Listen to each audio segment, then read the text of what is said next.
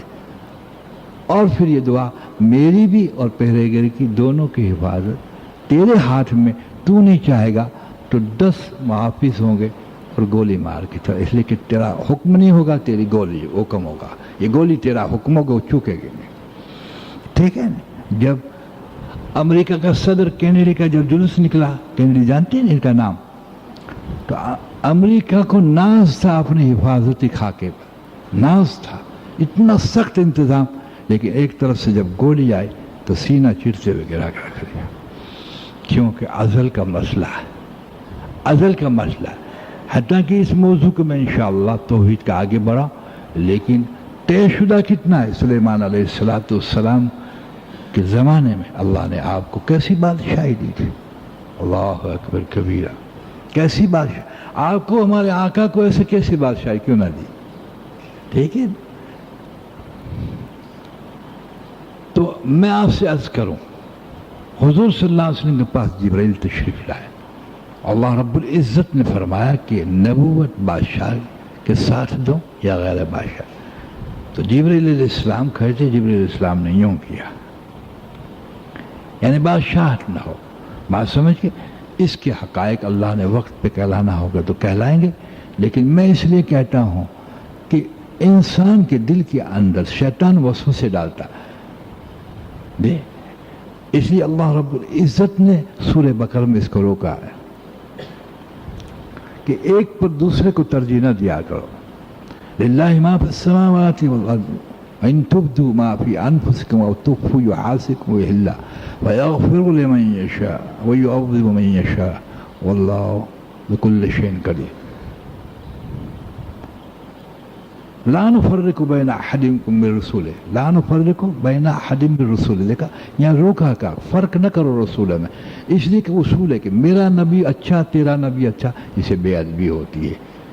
جیسے یوں کہو کہ یہ نبی یہ ولی اچھا، یہ ولی یہ بنائے، اس سے بے ادبی ہو جاتی ہے، اس سے بے ہو جاتی ہے۔ چنانچہ سلیمان علیہ السلام بیٹھے بیٹھے تخت پر، الحمدللہ بیٹھے بیٹھے تخت پر، اللہ اکبر کبیرہ، تو ایک شخص ڈرتا ہوا آیا کہ حضرت والا کہ کیوں کہ مجھے میرے ملک میں پہنچا دیجیے، اس لیے کہ ملک الموت کو حکم ہوا، اس لیے کہ ملک الموت روح قبض کرتے ہیں لیکن اللہ رب العزت کے بندے کے اعتبار سے، اس لیے اللہ خود فرماتے ہیں ہم براہ راست حکم دیتے کہ تو مر جا، اس وقت ملک الموت اس کی روح قبض کرتے ہیں۔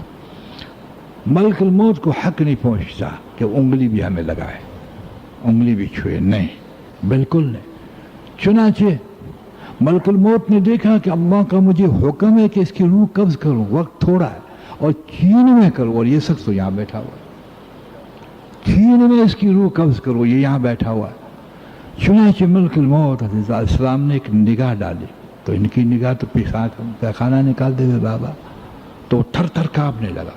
سلیمان علیہ السلام کے پاس گئے اور کہا حضرت والا مجھے ڈر لگتا ہے میرے ملک پہنچا دیں۔ آپ نے بہت سارے جنات تھے وغیرہ، حکم فرمایا چین میں جاؤ، چین میں پہنچا، وہاں روح قبض کر لی۔ یعنی اتنا اٹل خاکہ ہے اللہ رب العزت کا موت اور حیات کا، یاد رکھیں۔ لیکن یہ اٹل اسباب پہ جب نگاہ آتی ہے نا تو اسباب کو یقین کے ساتھ اپناتے، یہی تو موت ہے، اور سبب کو موت کے ساتھ یقین کے ساتھ اپنانا حرام ہے، سبب کو چھوڑنا حرام ہے، تو سبب پر یقین رکھ کے اپنانا حرام ہے، یہ سبب کی بت پرستی ہے۔ اور جب سبب پر یقین آئے گا تو آدمی فریج کا بھی عاشق ہو جائے گا، آدمی جو ہے پلنگ کا بھی عاشق ہو جائے گا، آدمی دکان ہر چیز کا عاشق ہو جائے گا۔ نوٹ رکھنا، جب انسان بیوی کا عاشق ہو جائے اور اللہ کا عاشق نہ ہو، غور سے سننا، اور رسول پاک کا عاشق نہ ہو، اس لیے جمال پہ اس کو یقین آ گیا، اور جب جمیل پہ یقین آئے گا تو اللہ کا عاشق بنے گا۔ اسے صفات کلیہ کے اندر اللہ نے اپنی طرف دعوت دی ہے. کسی نے آپ پر رحم کی اور رحم کے آپ گرویندہ ہوں گے، یعنی اس کی شرح سن لیجئے، آپ نے حضور صلی اللہ علیہ وسلم کے قوانین کے اعتبار سے اس کا شکر ادا کیا تو یہ رسالت کا شکر ہے. حضور فرماتے جو بندے کا شکر ادا نہیں کرتا وہ اللہ کا نہیں کرتا. لیکن اس کی رحم پر گرویدہ ہو کر یقین مان لیا کہ ضرور رحم کرے گا تو آپ نے رحیمی کو چھوڑ دیا، کھلا کہیں کے نہ رہے. اس لیے کہ اللہ رحیم ہے اور رحیم بناتے ہیں. اللہ پاک کو کسی نے رحیم نہیں بنایا نہ کریم بنایا، وہ اپنی صفت میں یکٹا ہے. اس کی صفت کی جو ہے کوئی مستقبل نہیں ہے، اس کی صفت کا ماضی نہیں ہے، اس صفت کا حال نہیں ہے، نہیں، وہ حالی و مستقل کا ایک مجسم، ایک نور ہے جس سے حضور صلی اللہ علیہ وسلم فرمایا اللہ زمانہ ہے اور زمانے کو برا نہ کہو، اللہ خود زمانہ ہے. تو اس توحید پر ابراہیم علیہ السلام کو اللہ رب العزت نے اٹھایا تھا، اس لیے آپ نے سب چیزوں کی نفی کی. لیکن خوب یاد رکھیے اس بات کو، اس ملت پہ اٹھتے ہوئے اگر ہم چوکے ہیں تو اس تاثر کو ہی چوکے ہیں. دل اگر دیا ہے تو دل کو پوچھئے کس کو دے دیا، گرویدہ ہے تو کس کے ہیں، متوجہ ہیں تو کس سے ہیں، ملاقات کی طلب ہے تو کس کی ہے، سب کچھ کامیابی دیکھتے ہیں کس میں دیکھتے. سنیے یہ سب تاثرات اور سب کیفیتیں اللہ کو چھوڑ کر اگر نبیوں میں بھی ہوگی تو ناکام ہو جائے گا. اس لیے کہ توحید کے دائرے میں نبی کو جگہ دینے کا حق نہیں. سنیے غور سے میری بات، لا الہ الا اللہ سب میں جاتا ہے، محمد رسول اللہ میں نہیں جا سکتے. نبی اللہ میں نہیں جا سکتے، نبی میں اللہ جا سکتے ہیں. اس لیے کہ نور السماوات والارض ہے. لیکن ہم اللہ میں سبب کو ڈال دیتے ہیں، مال ہوگا تو عزت ملے گی. کتنا حرام کام ہے یہ، کتنا ذلیل اور اندھیرا والا کہ مال ہوگا کہ وہ تو عز من تشاء، تو نے میرے اندر مال ڈال دیا، حالانکہ نبی کا تصرف میرے اندر نہیں ہے. اگر مسکن الہیہ نبی کا ہے تو اس کے دل میں تو میں ہوں، کیونکہ دل مسکن الہیہ ہوتا ہے انبیاء علیہ السلام، دل میں ہوں لیکن میرے اندر کوئی نہیں. اس لیے کہ نہ میرے اندر دل ہے نہ کوئی، میں ایک نور ہوں، ایسا نور کہ جس کو نبی کی آنکھ بھی نہیں دے سکتی، مجال نہیں. جی تو نے سمجھا کہ جنت نے مجھے دیکھا ہے تو بھولا ہے، دوزخ نے مجھے دیکھا ہے بھولا ہے. دوزخ نے میری عظمت کو پایا ہے، چنانچہ آٹھوں دوزخ تھر تھر کانپتی ہیں، تھر تھر کانپتی ہیں کہ ہمارا کیا ہوگا. اس لیے کہ اس پر جلال ہے. اللہ اکبر. یہ تاثر ایک لینا تھا، اس سے زندگی میں برکت آ رہا، ورنہ زندگی جانور سے بھی بدتر ہے. جو دل اور روح نہ بنا ہوا ہو تو سارے ظاہر کے نقش رسم ہے، رسم قدر اس میں ایمان ہوگا، اس میں کوئی شک نہیں، لیکن وہ انقلاب نہیں ہوگا. اس لیے کہ آپ جانتے ہیں کہ جتنا اندھیرا ہو اس قدر چراغ ہونا چاہیے. ایک کثیر تعداد میں پھیلا ہوا اندھیرا اور چھوٹا سا آپ چراغ جلا دیں تو وہ کیا کام کرے گا. تو ایمان سوز ہوائیں، دنیا کی محبتیں اور ماحول بگڑ چکا ہو، اس میں ہمارا لا الہ کا اقرار کا ذرا سا ٹمٹا ہوا دیا نہیں کام کرتا. عورت کی ادا ہمیں گرا کے رکھ دے گی. دکان گراہک آیا اور چلا جاتا ہے، 10,000 کا گراہک ہے تو جھوٹ بلا کے چھوڑے گا. ہر منظر ہمیں گرا کے رکھ دے گا اگر جتنا ایمان ہمارے پاس ہے، اگر اتنا رہا. آج جو بنیادی چیز ہے وہ یہ کہ بنیاد کی نہ تقریریں ہیں اور نہ بنیاد کی محنت ہے. اور یاد رکھیے بنیاد قائم کرنے میں بڑی قربانیاں دینی پڑتی ہے، بڑی قربانیاں دینی پڑتی ہے جب بنیادیں مضبوط ہوتی ہیں. اللہ نے ہمیں توفیق سے ایمان دیا ہے، اس کو یقین تک پہنچانا، دل کے تاثر تک پہنچانا بڑی قربانیاں دینی پڑتی ہیں، بڑی قربانیاں دینی پڑتی ہے. اس لیے ابراہیم علیہ السلام نے جب کہا انی وجہت وجہ الذی فطر السماوات والارض حنیفا وما انا من المشرکین، تو یہ بول ہوئے ایمان کے. اب اللہ نے اس پر نہیں کہا کہ میں تمہیں نبوت دیتا ہوں یا تم پر عالم کی امامت دیتا ہوں، نہیں، کہ عالم کی امامت نہیں دی،